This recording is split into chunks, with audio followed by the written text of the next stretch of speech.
Oi, eu continuo sendo José Edson.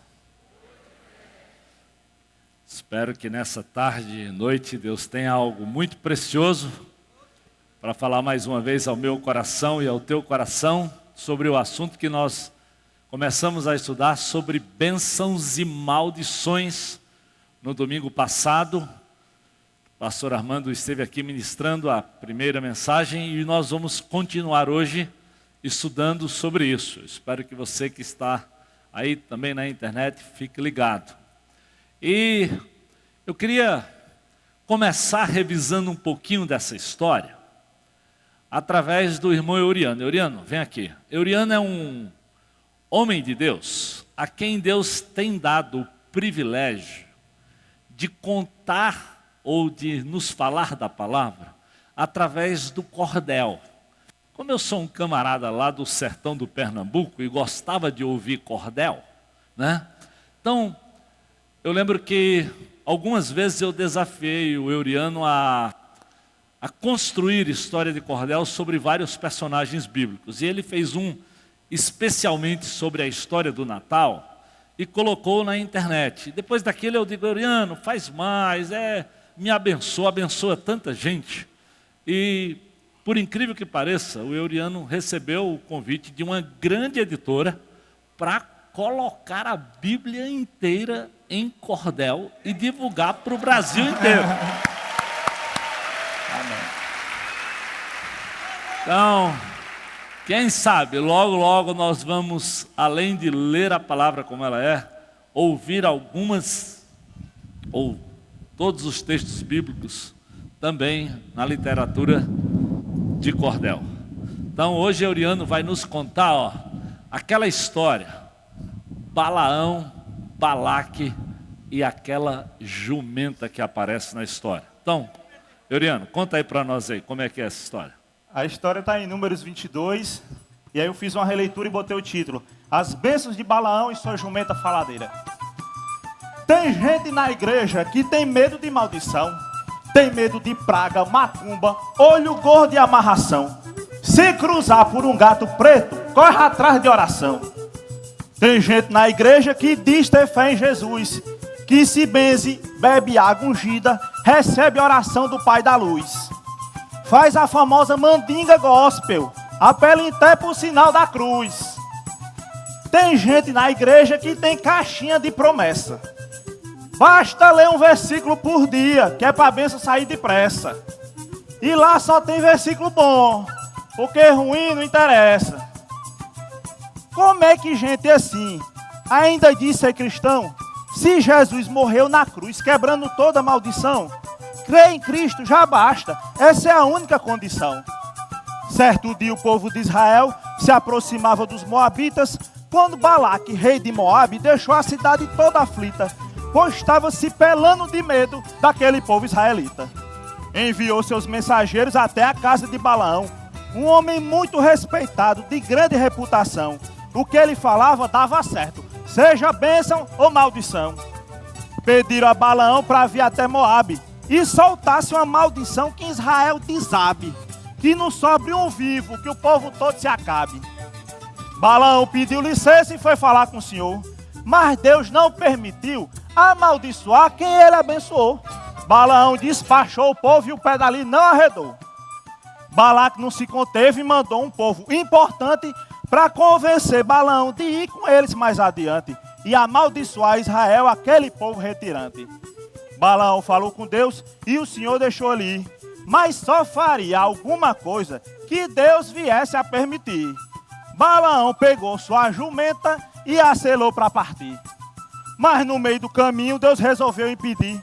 Enviou um anjo à estrada com o intuito de proibir e fazer com que Balaão desistisse de ir. Mas Balaão, nem viu o anjo e continuou sua viagem. Mas a jumenta dele viu e sem um pingo de coragem saiu fora da estrada procurando outra passagem. Balaão disse à jumenta para voltar para o seu caminho. E a jumenta obedeceu e foi andando bem devagarinho. Dá-se fé, o anjo aparece para a jumenta bem de pertinho. A jumenta se espreme toda e machuca o pé de Balaão. E a dor deve ter sido grande, porra, a sua primeira reação foi plantar a pé na jumenta, que era para ela prestar atenção. O anjo aparece de novo num espaço bem estreito e bloqueia todo o caminho, que é para ninguém passar direito. A jumenta se joga no chão como forma de respeito. Balão já estava invocado com as atitudes da jumenta e com a vara sentou-lhe a mão. Foi 20, 30, 40, 50 lapadas no espinhaço. Aí a jumenta não aguenta. A jumenta já estava roxa de tanto apanhar. E como não falava, não dizia nada, pois só sabia relinchar, Deus fez com que a jumenta desembestasse a falar. Balão, pelo amor de Deus, para que essa violência? Você já me bateu 3 vezes, não tem um pico de paciência. O que foi que eu fiz de errado, homem? Foi alguma desobediência? Aí Balão se invocou. Porra, a jumenta estava falando. E pronunciava bem direitinho. Podia mandar pro soletrando. E o pior que não era uma simples fala. A bicha estava se reclamando. Balão disse, oxe, você tá de brincadeira? Se eu tivesse uma espada, uma faca ou então uma peixeira, teria lhe matado agora, que é pra você parar de besteira. A jumenta disse pra ele, o senhor acha que eu tô brincando? Eu sou de sua confiança, há vários anos venho lhe carregando. Eu por acaso já aprontei uma pro senhor vir recriminando? Aí Deus na mesma hora fez com que Balão enxergasse o anjo e entendesse a situação. Deus o recriminou pela sua má ação. Mas depois de arrependido, Deus disse para ele continuar. E quando chegasse em Moabe, esperasse ele ordenar, pois Balão só falaria aquilo que Deus mandar. Depois de oferecer sacrifício, Balão esperou Deus falar. Ouviu a tudo atentamente e foi ao povo pronunciar. Mas em vez de maldição, Deus mandou foi abençoar. Como é que eu poderia abrir a boca e amaldiçoar um povo cujo eterno nunca quis condenar? Eles terão a morte do justo. Ninguém pode os acusar. Balaque não acreditou no que ouviu de Balaão. Como é que eu lhe trago aqui? Lhe dou comida, acomodação, e você vem falar de bênção ao invés de maldição? Venha comigo, venha. Vamos para outro lugar. Mas por favor, Balaão, quando chegarmos lá, converse com esse seu Deus e me faça o favor de amaldiçoar. Balaão falou com Deus e a história se repetiu. Ao invés de maldição, o que o povo mais ouviu foi Balaão falar das bênçãos que Deus por ele transmitiu. Balaque ficou injuriado, pois não estava acreditando. Mas mesmo assim insistiu, pois não estava funcionando. Levou Balaão para outro lugar e uma maldição ficou esperando. Balaão já sabia o que Deus estava querendo. Por isso nem perdeu tempo. Pelo contrário, foi logo dizendo. Abençoou o povo de Israel, falou enquanto estava podendo.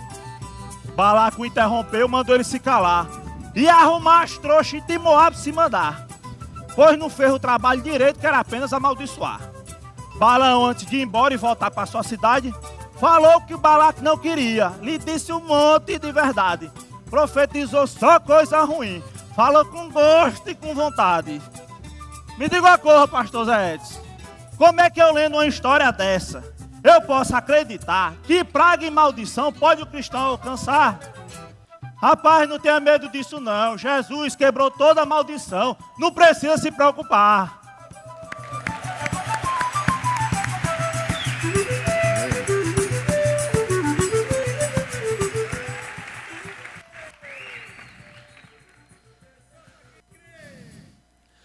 Números capítulo 6. Abra sua Bíblia no livro de Números 6. Nós vamos ler do versículo 22 ao 27. Vamos ficar de pé? Números capítulo 6, né? Lá no Pentateuco, no início da palavra de Deus. Nós vamos ler do versículos 22 ao 27. Números 6, 22 a 27. Diz assim a palavra de Deus. O Senhor disse a Moisés: diga a Arão e aos seus filhos, assim vocês abençoarão os israelitas. O Senhor te abençoe e te guarde. O Senhor faça resplandecer o seu rosto sobre ti e te conceda graça. O Senhor volte para ti o seu rosto e te dê paz. Assim eles invocarão o meu nome sobre os israelitas e eu os abençoarei. Vamos lá agora em 2 Coríntios, capítulo 13, nós lemos a bênção sacerdotal, a bênção araônica, e agora nós vamos ler a bênção apostólica. 2 Coríntios, capítulo 13, versículo de número 14. Dê um pulinho lá para o Novo Testamento, diz assim: a graça do Senhor Jesus Cristo, o amor de Deus e a comunhão do Espírito Santo sejam com todos vocês. Deus, obrigado pela tua palavra. Obrigado porque o teu propósito maior, Senhor, é abençoar o teu povo, tanto no Velho como no Novo Testamento. Ajuda-nos, Senhor, enquanto meditamos na tua palavra, para compreendermos aquilo que o Senhor tem para comunicar a cada um de nós nessa tarde, a nós que estamos aqui na tendinha ou mesmo aqueles que nos acompanham pela internet. Que a tua palavra faça sentido aos seus corações. É a minha oração, Senhor, é o meu pedido, em nome de Jesus. Amém. Podemos assentar. Então, como nós já dissemos no domingo passado, nós estamos estudando isso porque, infelizmente, até no meio evangélico hoje, tem crentes com tanto medo de maldição, que eles ficam na dependência de outros, que eles supõem ter mais autoridade e vão lá para consultar quando eles têm um problema, esperando que aquela pessoa seja a fonte de bênção e de resposta para eles. Exatamente como o mundo faz. A dependência de algumas pessoas que eles até pagam, né, para ouvir as revelações que para nós não são de Deus e que não faz nenhum sentido à luz do ensino da palavra de Deus. Então, nós já vimos desde o domingo passado algumas coisas importantes que é bom você saber. A Bíblia fala muito mais, meu amado, de bênção do que de maldição. Mesmo que a Bíblia admita, com certeza, que esse mundo jaz no maligno, mesmo que a Bíblia deixa claro que nos últimos tempos alguns vão realmente abandonar a fé e vão seguir espíritos enganadores, doutrinas demoníacas, mas ainda assim, a palavra de Deus tem muito mais para falar sobre bênção do que de maldição. Deus sempre teve o propósito, tanto no Velho como no Novo, de abençoar o seu povo, de conceder graça, sabedoria, amor àqueles que andam com Ele. É verdade que no Velho Testamento, bênção e maldição estava ligado à obediência, porque o povo estava debaixo de uma lei. Então nós já vimos domingo passado que o ensino de Deuteronômio 28 e 29 é exatamente em cima disso. Ou seja, se o povo obedecesse à lei, eles receberiam a bênção. Se eles desobedecessem à lei, eles eram, então, amaldiçoados ou recebiam como propósito da desobediência uma maldição. Por quê? Porque o povo estava debaixo da lei. Aí nós lemos no Novo Testamento aquele versículo de Gálatas, capítulo 3, versículo 13, semana passada. O que é que diz assim? Cristo nos redimiu da maldição da lei, quando Ele se tornou maldição em nosso lugar. Pois está escrito, maldito todo aquele que for pendurado no madeiro. Ou seja, Jesus nos redimiu, querido. Ele nos comprou. Ele nos tirou dessa possibilidade. Nós fomos resgatados. Nós não somos mais escravos dessa lei. Ele pagou aquele preço que eu e você não poderíamos pagar. Porque ninguém, absolutamente ninguém, cumpriu a lei completamente. E porque Deus sabia disso, Ele manda Jesus para nos conceder graça. E Ele pagou o preço. Por isso lá em João capítulo 19, se você olhar do versículo 28 ao versículo 30, quando Jesus viu que tudo já estava concluído, para que a Escritura se cumprisse, Ele ainda toma ali uma vasilha cheia de vinagre, e emberbeceram uma esponja nela, colocaram a esponja na ponta de um caniço de isopo e ergueram até Jesus. Quando Ele provou, Ele disse: está consumado. Com isso Ele curvou a cabeça e entregou o Espírito. Ou seja, Jesus concluiu, consumou a obra de tal forma, meu amado, que não faz nenhum sentido crente viver amedrontado pela maldição. O fato é que às vezes nós preferimos dar mais ouvidos ao profeta da esquina, à profetisa da esquina, do que a palavra de Deus. Se você examinar a palavra, meu querido, se você entender o que Deus nos ensina através do Espírito, você vai compreender que isso não faz sentido.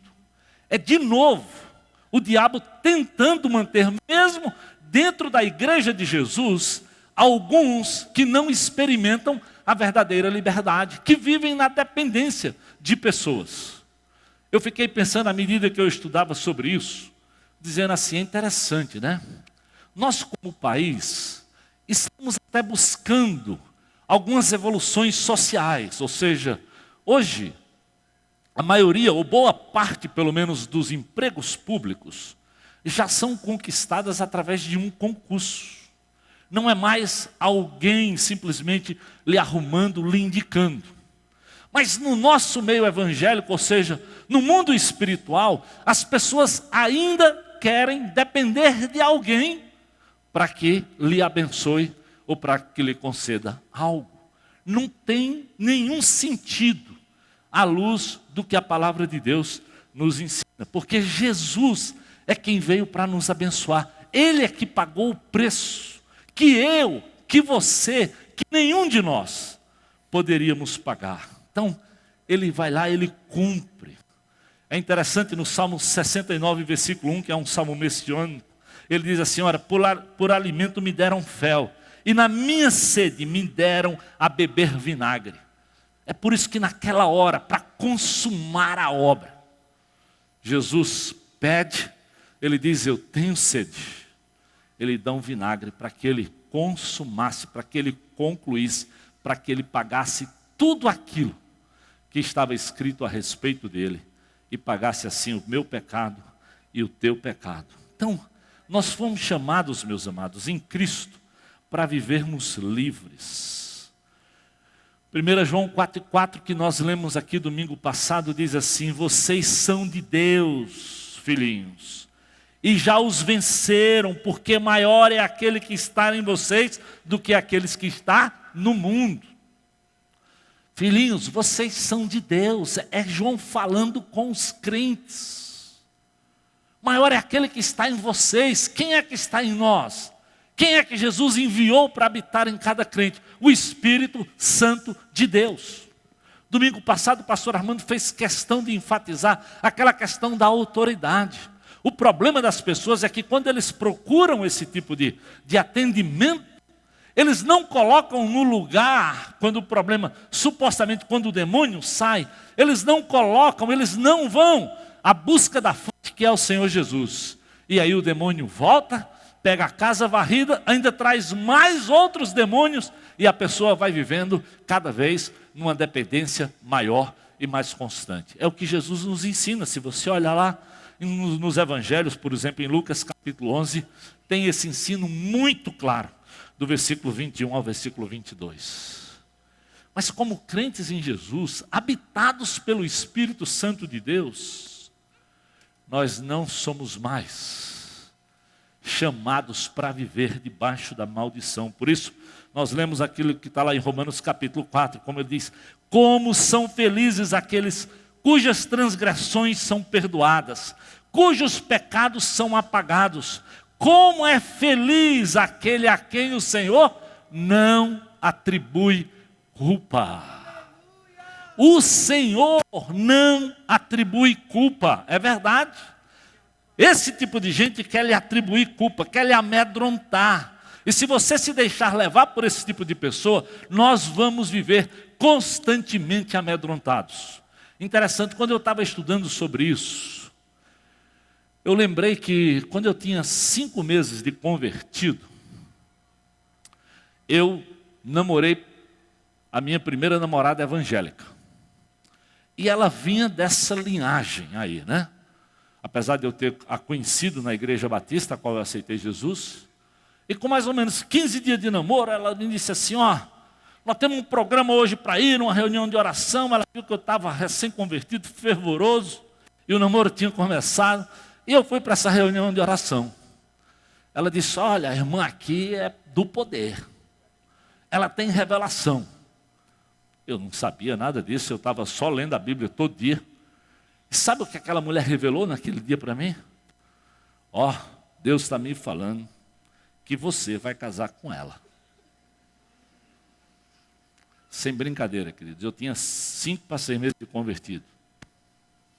Mas eu digo, isso aqui é pegadinha, estou fora.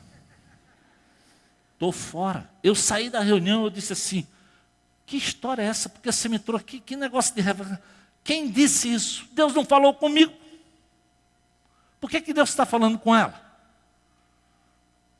Acho que não deu mais ou menos uns 10 dias. Eu disse, meu nome é não me viu, tchau, estou fora. Acho que ainda hoje ela está esperando a revelação. E foi tão interessante que quando eu conheci Edna, aí eu queria saber realmente a vontade de Deus. E quando eu conheci, eu disse, ó, vamos primeiro orar para a gente ter certeza se Deus fala contigo e Deus fala comigo. E o meu coração começou a arder. Aí ela foi um dia na minha casa e disse assim, olha, eu vim aqui para te convidar para a gente ir para uma reunião da minha igreja. Imagina o que era, um jantar do dia dos namorados. Aí sabe o que eu disse para ela? Mas eu vou como teu namorado ou como teu amigo? Claro que como meu amigo. Opa, porque Deus falou comigo que como teu amigo eu não quero ir não, ó. Eu só quero, mas Deus não falou comigo. Aí eu não disse que eu tinha recebido uma revelação. Sabe o que eu disse para ela? Ó, tá vendo? Eu morava em frente a uma pracinha. Tá vendo aquele banquinho lá da praça? Tô. Pois senta ali e vai orar, Deus vai falar contigo. Se ele falar contigo, quer para eu ir como teu namorado, volta aqui e eu tô nessa. Aí quando ela voltou, eu disse, olha, eu não sei não, mas eu vou aceitar que você vá com o meu namorado. E dessa história aí, sem revelação, mas ouvindo a Deus, nós temos um pouquinho mais de 32 anos de casados.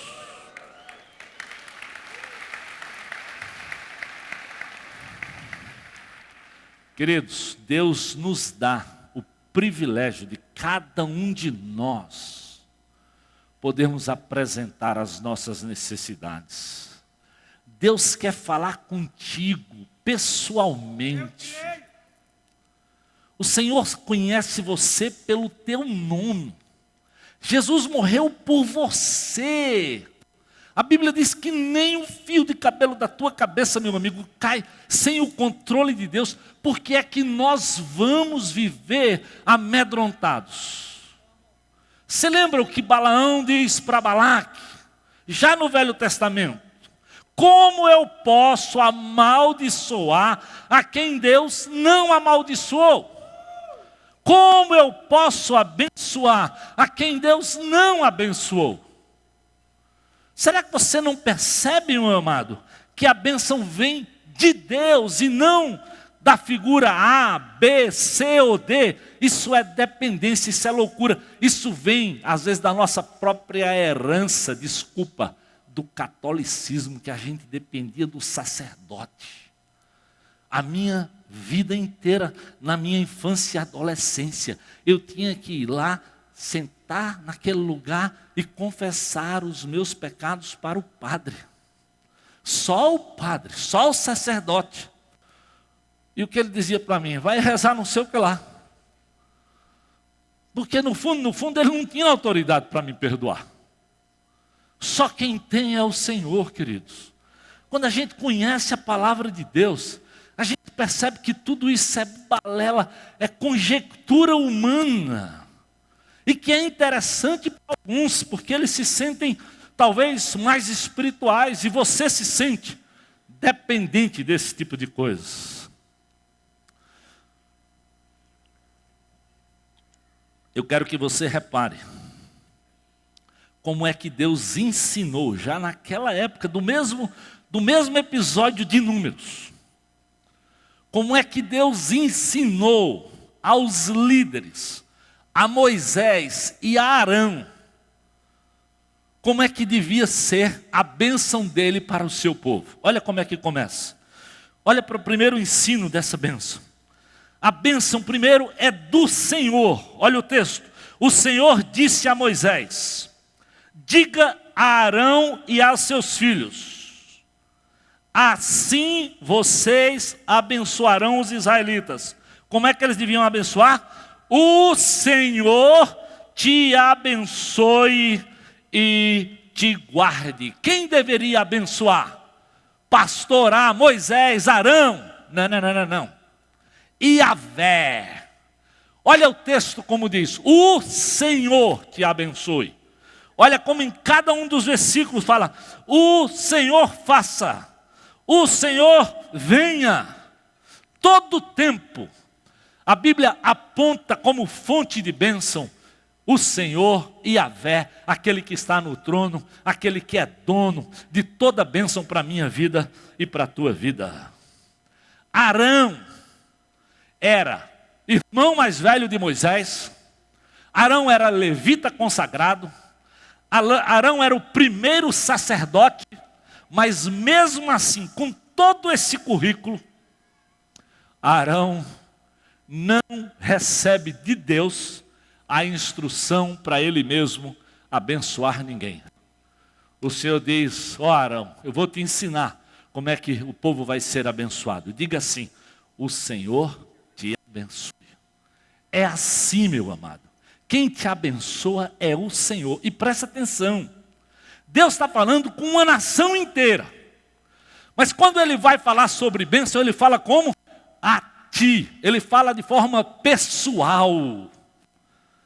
E por isso, às vezes no meio de uma igreja, se você olhar o ensino das igrejas apocalípticas, alguns recebiam a bênção porque estavam andando na dependência, na sintonia, sim, do Senhor.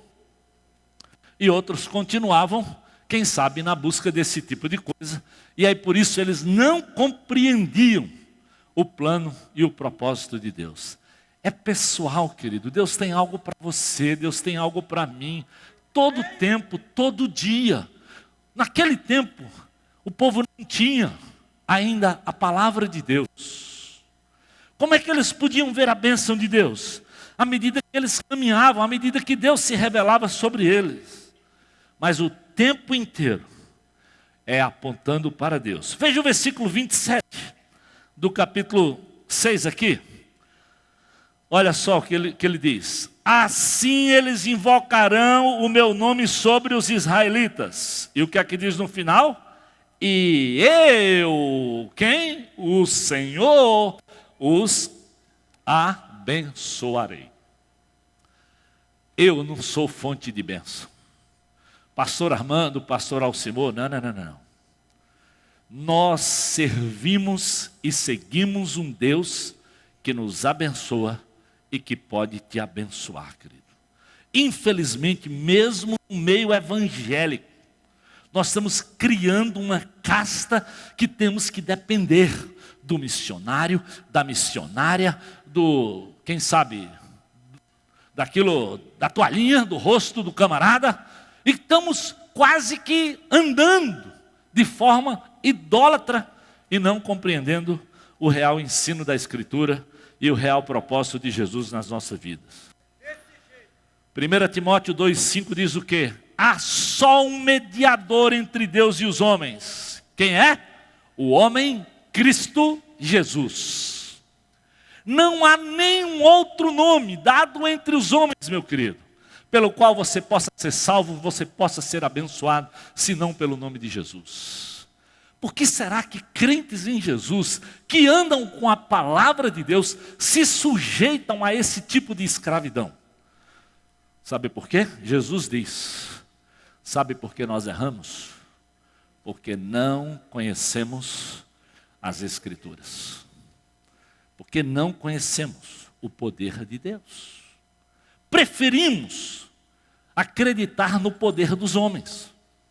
Preferimos ser escravos do missionário, da missionária, da fulana, do beltrano, e vivermos nessa.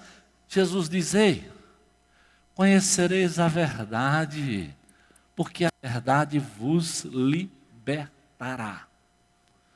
Queridos, eu vou ficar com a palavra. Eu vou ficar com o ensino das Escrituras. Eu vou ficar entendendo que a bênção vem lá do alto mesmo. A verdadeira sabedoria, a Bíblia diz, só vem lá do alto. Nenhum de nós detemos a verdadeira sabedoria, nenhum homem. Só o Senhor, porque buscamos no outro homem como eu e você. Quando nós podemos, quando você recebeu poder ao descer sobre você o Espírito. Quando a Bíblia diz, vós sois sacerdócio real, vós, todo crente hoje é um mediador no sentido de poder entrar na presença do Senhor, porque Jesus pagou o preço pela tua vida, meu amado, pela tua salvação. Nós não dependemos mais de quem quer que seja, para interceder e para orarmos e para buscar a bênção de Deus. Agora Jesus disse o que para nós? Em João 15:5, sem mim nada podeis fazer. Isso é importante você saber. Sem Jesus, sem Ele no controle, se Ele não te abençoar, se Ele não te direcionar, se Ele não falar contigo, não vai não, porque aí é fria, é coisa do homem. Paulo tinha tanta convicção sobre isso, de que ele dependia do Senhor, mesmo sendo o apóstolo Paulo, lembra lá? Mesmo sendo Arão, o levita, o primeiro sacerdote, ele aponta para o Senhor. O que é que Paulo nos ensina em Romanos capítulo 7? Sei que nada de bom, versículo 18 e 19, habita em mim, isso é, em minha carne.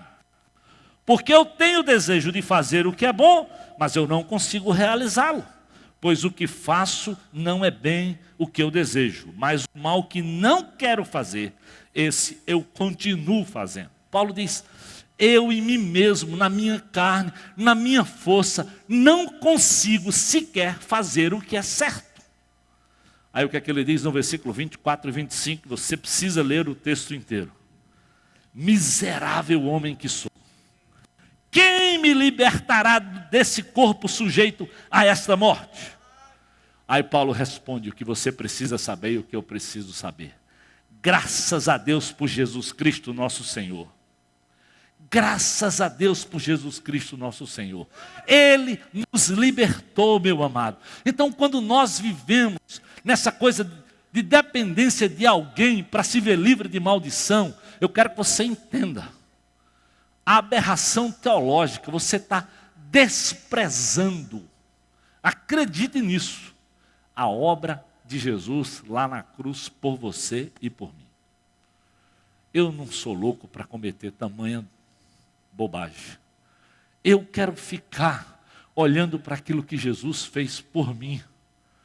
Eu quero apreciar que aquilo foi a única forma que eu tinha de viver liberdade, de ter esperança, de ter vida nova e não andar mais na dependência de ninguém. O Senhor te abençoe e te guarde. Isso nós vamos ensinar nos nossos grandes ajuntamentos, no PG, aonde nós estivermos, mas sempre, sempre de forma pessoal. É o Senhor que te abençoa. Ah, quantos de nós, como pai, gostaríamos de talvez impetrar uma bênção para os nossos filhos com o poder de Deus. Mas não, Deus é que tem que abençoar. Nós temos que orar, nós temos que depender. Quantos maridos gostariam de ter o poder de na bênção, controlar a esposa ou a esposa o marido? Mas você sabe que isso não acontece. Você precisa depender da bênção de Deus sobre a vida do seu marido. Eu tenho que depender de Deus na vida da minha esposa, na vida dos meus filhos, na vida de quem quer que seja. Porque é assim que Deus planejou. Deus fez com que a coisa fluísse, mas através da pessoa de Jesus. Eles tinham que ver a bênção nos episódios, com certeza, na libertação da escravidão, ao receber o maná, mas eles precisavam saber que tudo isso era vindo do Senhor. O segundo grande ensino, de Números capítulo 6, ou seja, da bênção sacerdotal, além dela ser pessoal e dada por Deus, ela vem para suprir as tuas e as minhas necessidades. Olha só, o Senhor te abençoe e te guarde.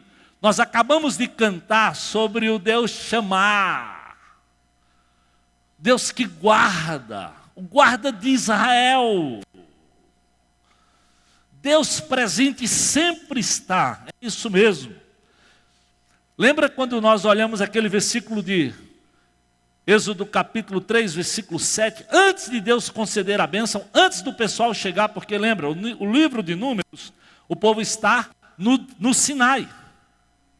Mas já lá em Êxodo 3, versículo 7, olha o que Deus diz: de fato, eu tenho visto a opressão sobre o meu povo no Egito. Eu tenho escutado o seu clamor por causa dos seus feitores, e eu sei o quanto eles estão sofrendo. Deus já estava guardando o seu povo, mesmo lá no Egito. Deus já estava abençoando o seu povo, mesmo quando eles estavam sujeitos lá à opressão, e ele já estava percebendo e realizando e planejando um meio de retirar o povo daquela escravidão física que eles estavam tendo lá naquela nação pagã. Meu querido, esse é o Deus que cuida, esse é o Deus que guarda. Vamos abre tua Bíblia do Salmo 121, vê só o que o salmista nos ensina. Presta atenção.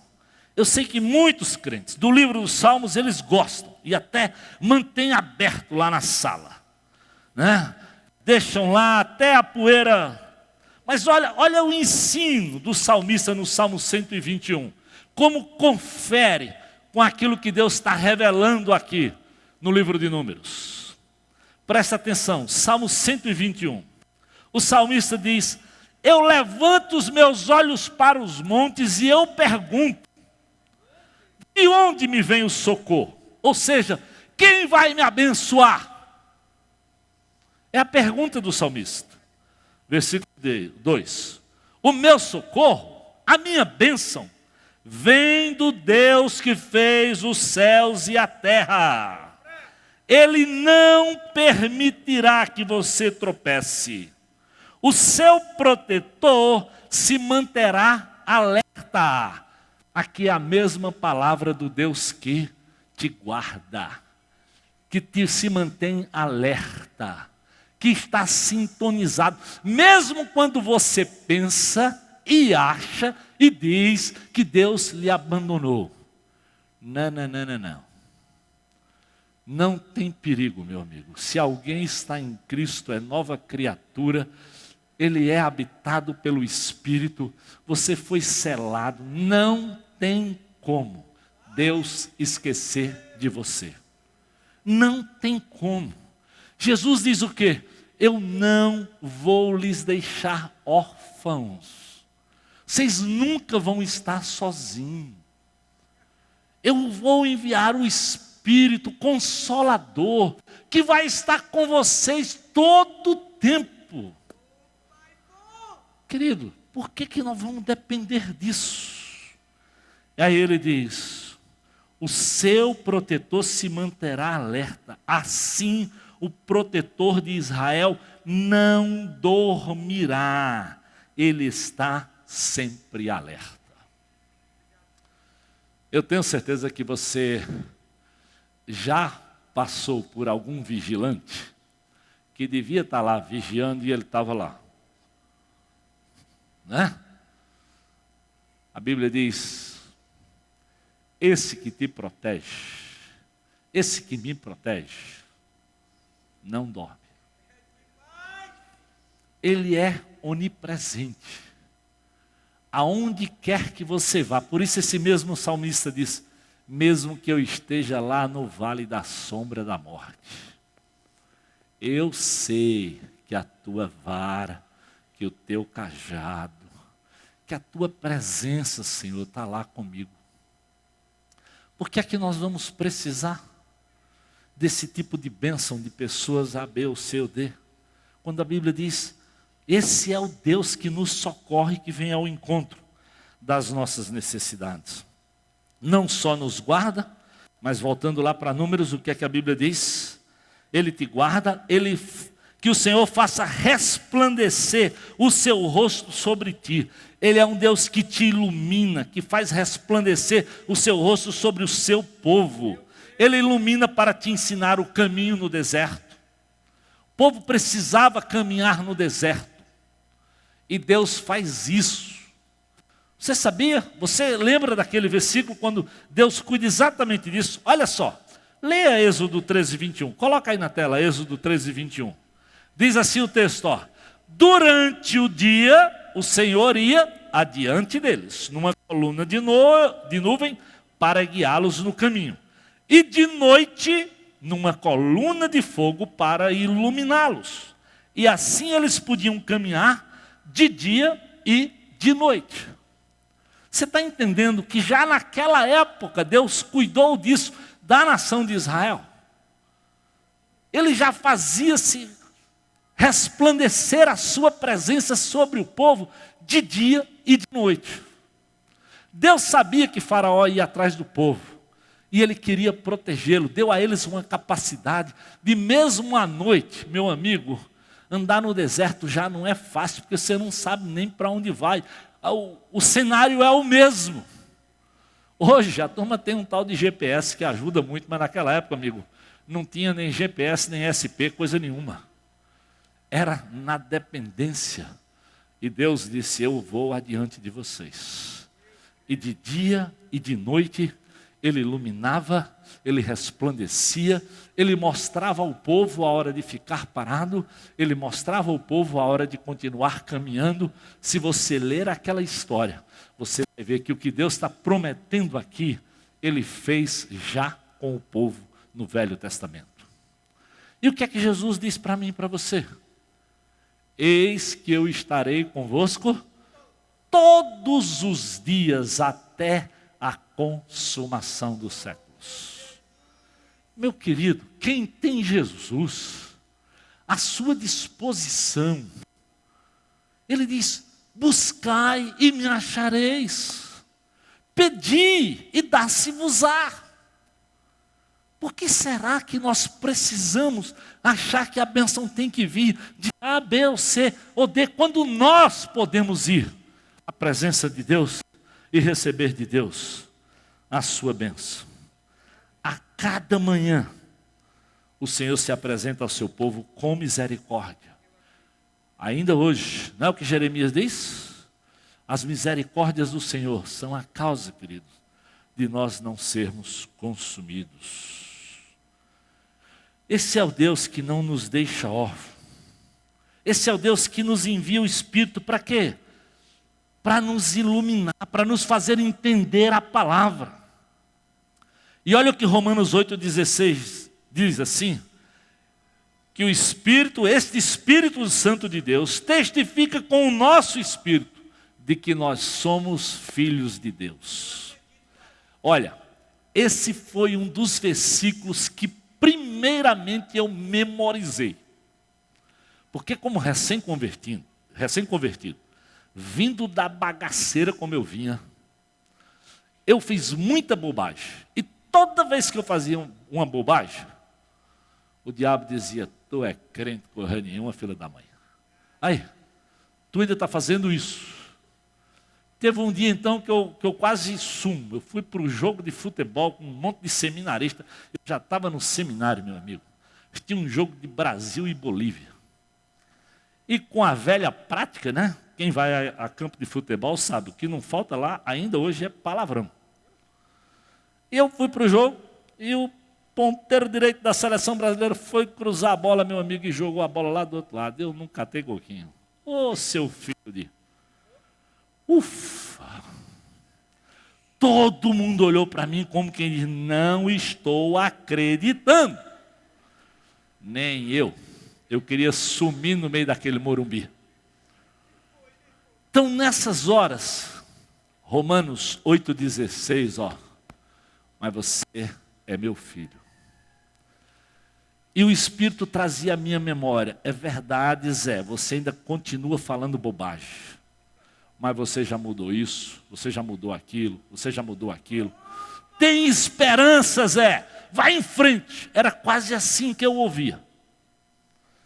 Eu olho para trás, eu sei. Quando eu digo para vocês que Deus é bom demais, eu não penso na tua vida não, meu companheiro, eu penso na minha vida.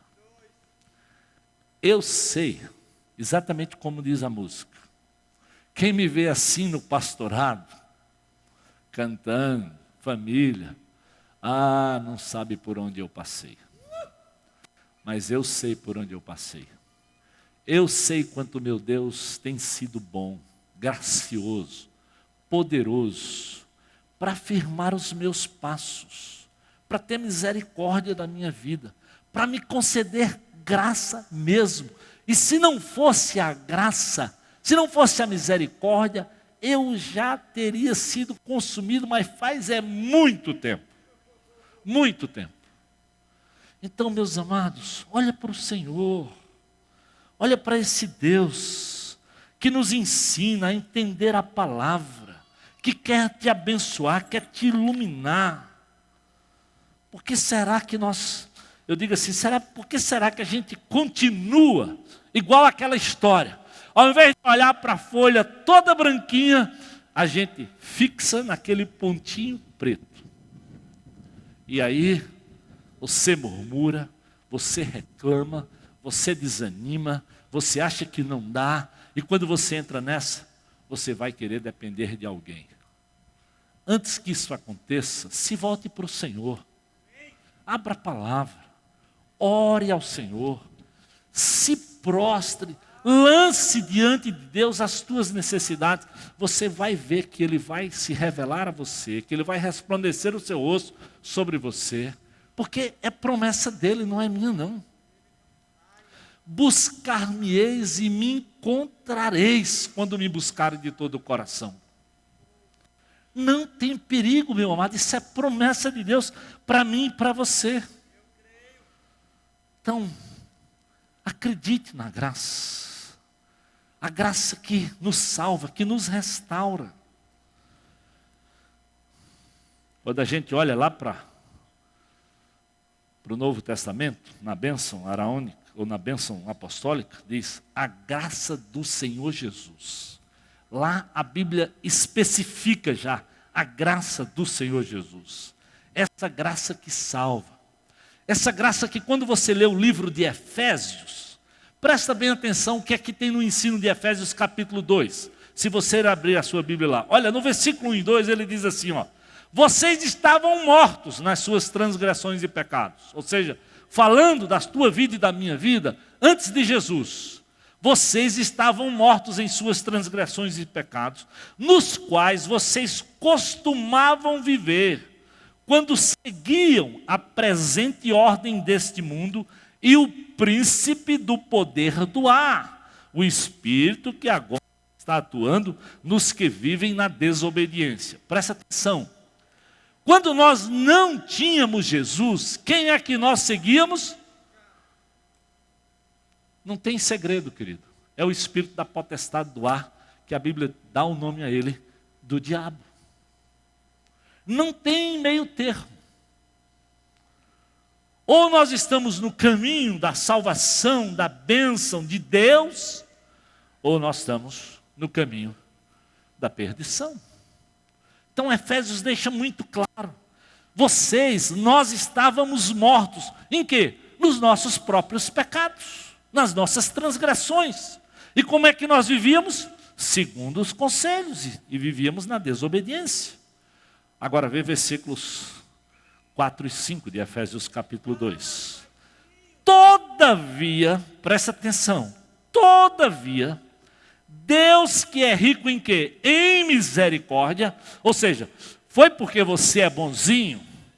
Foi porque o pastor Edson é esse cara fantástico, sei lá, nada a ver, tem nada de fantástico nisso. Misericórdia, graça, bondade, favor imerecido de Deus. Então, foi graças à riqueza de Deus em misericórdia, pelo seu grande amor, com que Ele nos amou e me amou, Ele me deu vida aonde? Em Cristo, meu querido, em Cristo.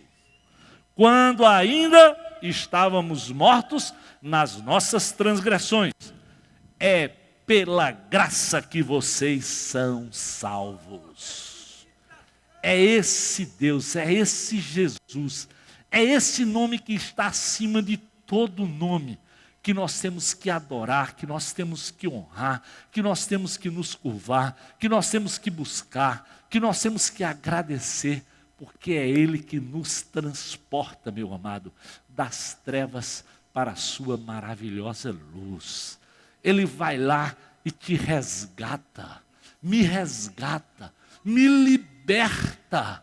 Como é que eu, como crente em Jesus, vou viver amedrontado por qualquer tipo de maldição, se o verdadeiro amor tomou conta do meu coração e lançou fora de mim esse medo dessas coisas? Não faz sentido, amado. É muita loucura teológica, é muita cegueira de compreensão da palavra, de um ensino tão claro. É de graça, é bênção, é por aquilo que Jesus fez. E a última coisa, além de conceder graça, lá na bênção, diz assim, ó: o Senhor volte para ti o teu rosto e te dê paz. Paz, querido. Uma pessoa que vive amedrontada com maldição, não sabe o que é paz. Jesus, Deus, tanto no Velho como no Novo, nos chamou para vivermos em paz. Não é ausência total de problemas, não. É mesmo no meio dos problemas, é mesmo caminhando no deserto, olhando as intervenções de Deus. Eu sei, esse povo, assim como eu e você, voltávamos e às vezes murmurávamos. É interessante, o povo chora por carne. E é interessante quando você olha aquele texto, porque Moisés diz assim, Deus diz, eu vou mandar carne. Moisés diz, não, Senhor, não tem como. Nem que o Senhor matasse tudo quanto fosse boi e ovelha, não tinha carne para essa multidão toda. E Deus disse, Moisés, ó, tu não está entendendo não, meu amigo. Isso é impossível para tu e para esse teu povo, mas para mim não é. E Deus manda chover codornizes e dá comida e farta o povo de carne no meio do deserto. Esse é o Deus que te abençoa, que me abençoa. Não tem lógica, meu amado. É pela presença, é pela bênção lá do alto. Por que nós vamos depender de fulano, beltrano, se nós podemos depender do Yahvé, do Senhor, do Jesus de Nazaré, que veio para te dar vida e vida em abundância e nos libertar de tudo isso? Como é que pode, meu amado? Não tem sentido, não tem sentido. Jesus diz, João 14, 27, grava bem, eu deixo-lhes a paz, a minha paz eu lhes dou, eu não a dou como o mundo dá. Não se perturbe o seu coração, nem tenha medo. Você lembra como começou o capítulo 14? Vê lá o primeiro versículo de João 14, versículo 1. Jesus começa dizendo o quê? Não se perturbe o coração de vocês. Creiam no missionário fulano, no pastor Beltrano. Não. Creiam em Deus, creiam também em mim. E lá ele diz, eu lhes dou a paz. Não como o mundo dá. Não atrás de fulano, correndo, fazendo promessa, andando de joelho, sei lá o que, subindo rampa, descendo rampa, botando dinheiro, comprando bênção. Era o que Balaque queria fazer, está cheio de gente comprando bênção. E lógico, essas figuras acham ótimo, porque você vai lá e é abençoado e você tem que dar um dinheirinho, né? Quem? Pergunta-se não. Meu querido, você tem que ofertar, mas para Deus, sem constrangimento, com alegria. Não troca de favores, de interesse. Não. Essa é a paz que Jesus dá. Essa é a paz que Gálatas 5:22 diz o quê? O que é fruto do Espírito? Amor, alegria, paz. Essa é a paz que vem do Espírito, que lança fora o medo, que te dá vida nova, que te dá esperança, que te dá perdão, que restaura os teus hábitos, que te faz reaprender sobre a vida. Isso, meu querido, só Jesus faz. Por isso, a Ele, somente a Ele, a honra, a glória e o louvor para todos sempre. Amém. Eu espero, meu amado, que você compreenda o que a palavra está tentando nos dizer. Que esse Deus Pai, que te amou, que deu seu Filho unigênito, para que se você crer, você tenha vida eterna, tenha paz, experimente dessa misericórdia de Deus e não viva sujeito a esse tipo de revelação que não faz sentido à luz do que a palavra de Deus tem para você. Vamos orar. Deus, obrigado pela tua palavra, Senhor. Obrigado pelo teu amor.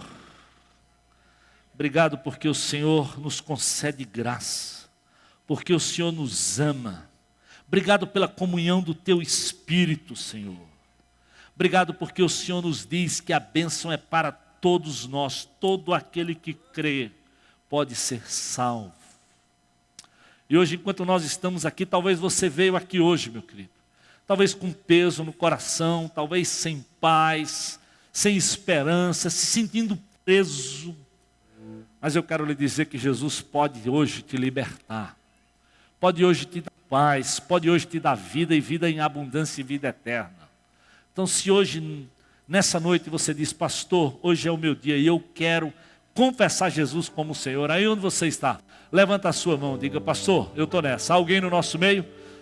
Levanta o seu braço, amém? Glória a Deus. Dá mais alguém? É dia de salvação, é dia de esperança. Aí onde você está, diga, pastor, eu quero ser livre, eu quero conhecer, amém, glória a Deus, estou lhe vendo aí. Mais alguém? Eu sei, é duro levantar, mas é para você, a bênção de Deus é pessoal, a decisão é sua, não é seu pai que toma, não é sua esposa, é você. E se o Espírito estiver falando com você, tenha coragem, diga, pastor, estou nessa, eu quero hoje entregar a minha vida para Jesus. Há mais alguém? Aí onde você está, diga, estou nessa, aleluia, glória a Deus, amém, amém.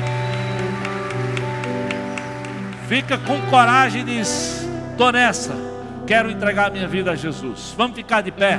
Você que tomou a decisão, você que está perto, dê um abraço nessa pessoa, depois conduza ele lá ao espaço conexão e fale desse amor, desse Deus tão precioso.